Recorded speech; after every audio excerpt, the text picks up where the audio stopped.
And with that, I come to the first speaker from Indonesia, Mrs. Marcia.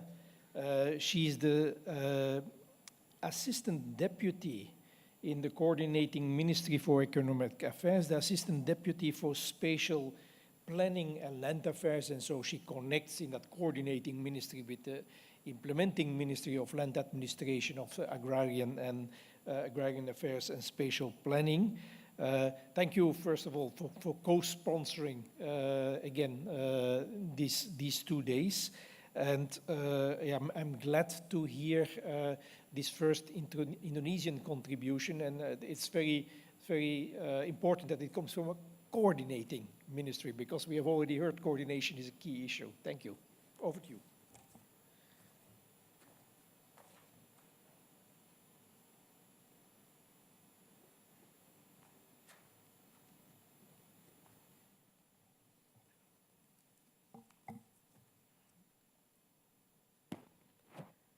Selamat siang Bapak Ibu sekalian, mohon izin pada hari ini saya akan mencoba menjelaskan paparan kami dalam bahasa Indonesia. Maybe you can hear the translation. Saya Marcia dari Coordinating Ministry of Economic Affairs, dan tugas kami adalah untuk mengkoordinasikan pelaksanaan dari penataan ruang dan juga pertanahan. Jadi kami di Indonesia memandang bahwa antara penataan ruang dengan pertanahan tidak bisa dipisahkan. Hal tersebut menjadi isu penting sehingga Bapak Presiden kami akhirnya menyatukan tugas-tugas penataan ruang dan pertanahan dalam satu kementerian, yaitu Kementerian ATR BPN.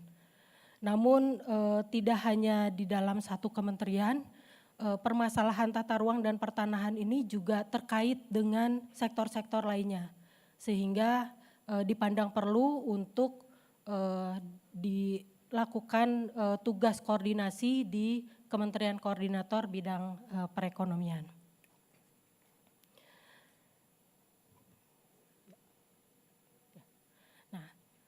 Kami memandang perlu bahwa tata ruang dan pertanahan tersebut harus menjadi satu bagian yang tidak terpisahkan, yang terintegrasi, karena sebagai tatakan untuk peruntukan lahan, banyak isu-isu dari pertanahan yang ternyata menghambat juga proses untuk penataan ruang.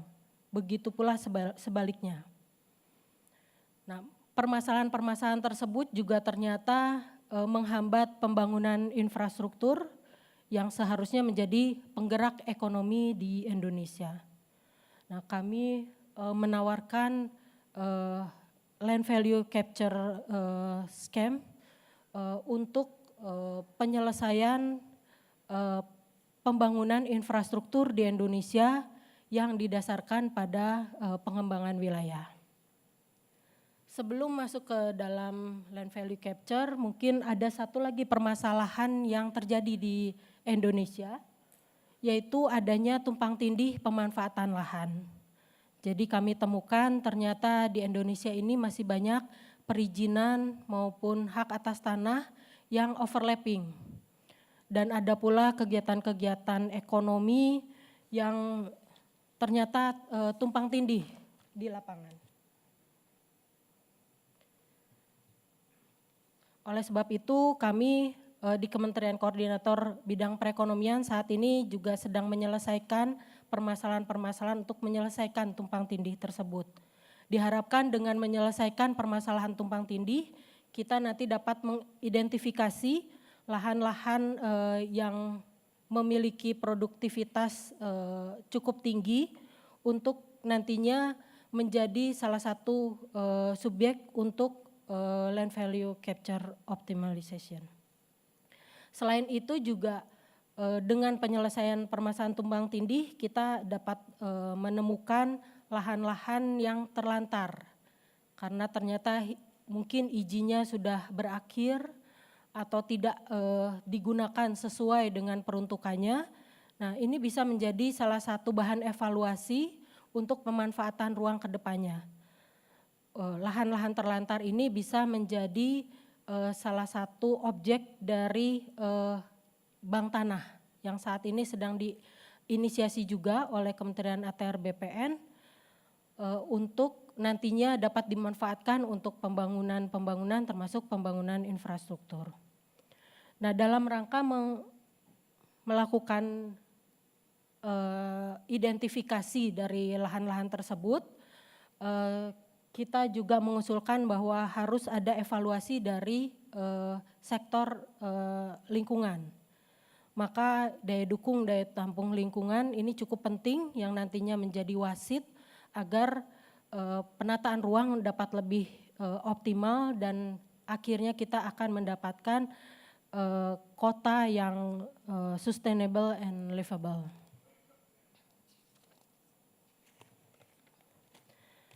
Nah, sebelum terlalu jauh mungkin kita akan mencoba menjelaskan terkait dengan konsep land value capture.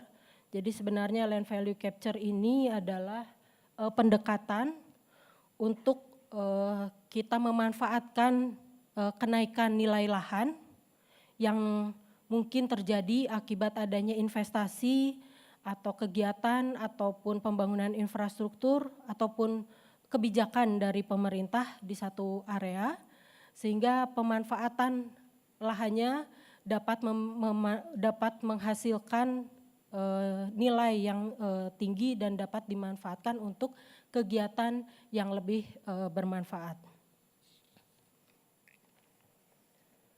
Dari adanya land value capture ini kita harapkan ada beberapa keuntungan yang dapat diraih, diantaranya untuk pemerintah akan dapat tambahan pembiayaan untuk infrastruktur.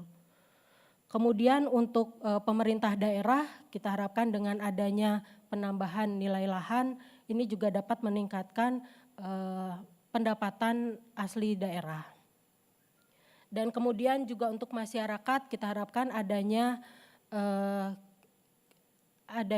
keadilan bagi masyarakat. Jadi pemanfaatan lahan akan optimal dengan adanya penambahan nilai lahan yang memberikan keuntungan juga kepada masyarakat. Dan selain itu juga untuk swasta dapat juga mendukung pembangunan diantaranya dengan pelaksanaan cost sharing, sehingga untuk pembiayaan juga tidak terlalu memberatkan namun juga memberikan keuntungan di masa mendatang. Nah, Bapak Ibu sekalian, jadi mungkin untuk land value capture ini kita dapat mulai dari lahan-lahan yang teridentifikasi belum terjamah oleh pemerintah, belum berkembang. Untuk kemudian mengembangkannya, pemerintah dapat mengidentifikasi lahan tersebut dan menawarkan kepada para investor untuk membangun wilayah tersebut. Nah, untuk sebagai kompensasinya nanti akan dilakukan perhitungan untuk pertambahan nilai dari kawasan tersebut dan itu dapat dikompensasikan dalam bentuk pembangunan infrastruktur yang perlu dilakukan oleh swasta. Sehingga ke depan masyarakat pun akan mendapatkan keuntungan dengan adanya pembangunan infrastruktur di wilayah tersebut, kemudian adanya penambahan nilai dari kawasan tersebut yang kita harapkan dapat membantu juga pertumbuhan ekonomi di wilayah tersebut. Dan kemudian keuntungan yang didapatkan oleh pemerintah dapat digunakan lagi untuk membangun di wilayah lain.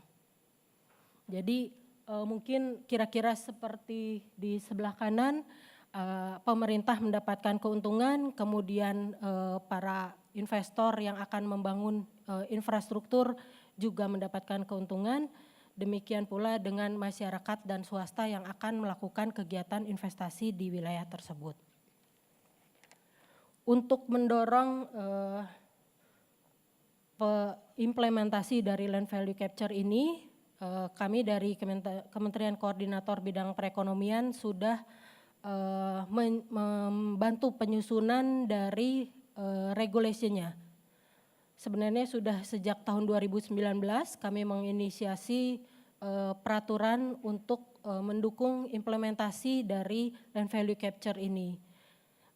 Hingga saat ini di tahun 2023 masih terus berproses. Saat ini sudah di Kementerian Sekretariat Negara dan mudah-mudahan dalam waktu dekat peraturan ini akan ditetapkan menjadi peraturan presiden. Terkait dengan lahan-lahan yang bisa kita identifikasi sebagai lahan yang potensial untuk dikenakan skema land value capture ini, kita memiliki proyek-proyek strategis nasional yang tersebar di seluruh Indonesia. Saat ini ada 211 proyek dan 13 program terkait dengan proyek strategis nasional yang kita harap sebagian dari proyek ini sudah ada skema pembiayaannya, namun sebagian juga belum ada skema pembiayaannya. Sehingga LVC ini akan membantu untuk pembangunan dari proyek-proyek strategis nasional yang saat ini terasa dibutuhkan, namun untuk implementasinya kami dari pemerintah Indonesia memiliki keterbatasan anggaran. Khusus untuk di Kalimantan Timur, ada sekitar 8 proyek dan 4 program yang termasuk ke dalam proyek strategis nasional. Kita bisa lihat ada jalan tol, kemudian ada bendungan dan pembangunan untuk pengembangan sumber daya air dan lain-lain. Termasuk untuk proyek-proyek di IKN juga merupakan bagian dari proyek strategis nasional. Salah satu kemudahan yang kita berikan untuk proyek strategis nasional adalah pemberian kemudahan dalam perizinan, kemudian juga untuk proyek-proyek strategis nasional ini apabila ada permasalahan yang melibatkan banyak sektor, maka kami dari Kementerian Koordinator Bidang Perekonomian akan melakukan debottlenecking. Kemudian selain itu lahan-lahan yang bisa kita identifikasi sebagai lahan yang bisa diterapkan untuk skema land value capture adalah special economic zones. Saat ini pemerintah Indonesia sudah menetapkan sekitar 20 special economic zones. Dan khusus untuk di Kalimantan Timur saat ini ada satu special economic zones yang kita harapkan dapat mendukung juga ekonomi untuk di sekitar IKN ini. Kemudian selain itu juga kita mendukung atau mendorong untuk pembangunan kawasan industri. Saat ini ada sekitar 24 kawasan industri yang menjadi bagian dari PSN, dari proyek strategis nasional. Nah sayangnya di Kalimantan Timur belum ada kawasan industri yang menjadi bagian dari proyek strategis nasional. Tapi ada beberapa kawasan industri yang sudah dikembangkan di Kalimantan Timur namun bukan bagian dari PSN ini. Nah Bapak Ibu sekalian, dalam rangka untuk mengimplementasikan LVC, maka menurut kami perlu adanya wasit untuk mengembangkan skema LVC ini, yaitu adalah analisis environmental carrying capacity. Daya dukung, daya tampung lingkungan perlu menjadi bahan pertimbangan bagi pihak-pihak yang akan menentukan wilayah mana saja yang akan dikembangkan agar pengembangan wilayah tidak bertentangan atau tidak mengganggu lingkungan sekitarnya. Dan mungkin untuk berikutnya Indonesia masih menghadapi beberapa isu terkait dengan pembangunan, diantaranya urbanization. Jadi kita masih mengalami permasalahan-permasalahan urbanization di mana lahan-lahan kurang tertata dengan baik, kurang optimal, sehingga masih banyak lahan-lahan permukiman kumuh di wilayah perkotaan. Kemudian juga isu middle income trap, ini juga menjadi sektor yang perlu kita perhatikan. Dan kemudian ada demografi bonus di Indonesia, tidak seperti di Jepang yang terus menurun. Di Indonesia terdapat pertambahan penduduk yang dalam usia produktif yang dapat dimanfaatkan untuk pembangunan ekonomi di Indonesia. Kemudian juga sustainable development and investment ini penting menjadi salah satu isu yang perlu kita perhatikan untuk pengembangan ekonomi di Indonesia. Selain itu juga isu global warming harus menjadi salah satu pertimbangan, dan kemudian isu-isu terkait dengan pengembangan ekonomi, dan juga kita perlu ke depan untuk memperhatikan blue and green economy. Kesimpulan dari apa yang sudah kami presentasikan adalah spatial planning atau perencanaan wilayah yang baik ini akan memberikan support kepada nilai lahan sehingga nanti dapat mengembangkan ekonomi di wilayah tersebut. Untuk land value capture ini merupakan salah satu skema yang kita tawarkan untuk memanfaatkan pertambahan nilai lahan untuk pembiayaan pembangunan berikutnya. Dan untuk merencanakan penataan ruang yang baik, maka kita perlu memperhatikan daya dukung dan daya tampung lingkungan. Demikian mungkin yang dapat kami sampaikan. Terakhir sesuai dengan lagu dari Louis Armstrong, di mana dunia yang indah adalah banyak pohon yang berwarna hijau, kemudian bunga-bunga berwarna merah. Mudah-mudahan kita semua dapat mewujudkan kota yang seperti yang diharapkan oleh Louis Armstrong ini. Baik, demikian yang dapat kami sampaikan. Terima kasih.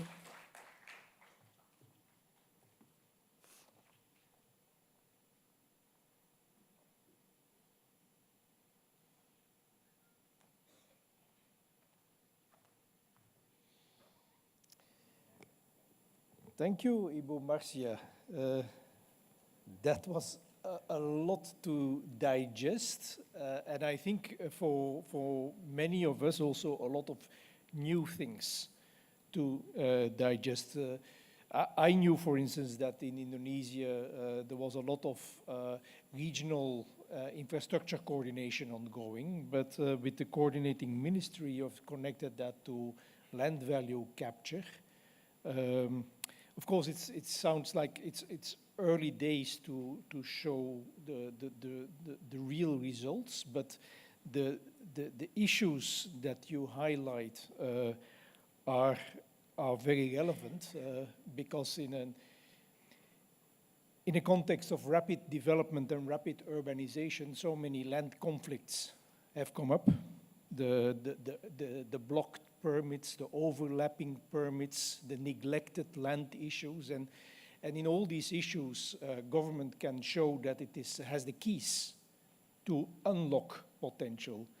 We have seen in too many developing countries that land value capture is one-sidedly with the private sector. Government builds, private sector reaps the benefits, and there is actually no public good being created in a genuine sense. Government taking up its responsibility through land administration and spatial planning to go after untapped potentials of land value and create public benefits and public good out of that is the job of government. But you need to create the institutional capacity of it, and I'm very glad to see that you're working so hard on that. I like the name, the pity policy. I know, I like the sense of irony here. Very interesting and really spot on. I saw that your case studies were urban, but this idea that you could find the same value in Sumatra and in Kalimantan, half of it of what is untapped of Java, but those are large amounts for an island of Sumatra and left behind communities or in Kalimantan, for sure in the context of the capital development. Thank you for bringing that all together and very important.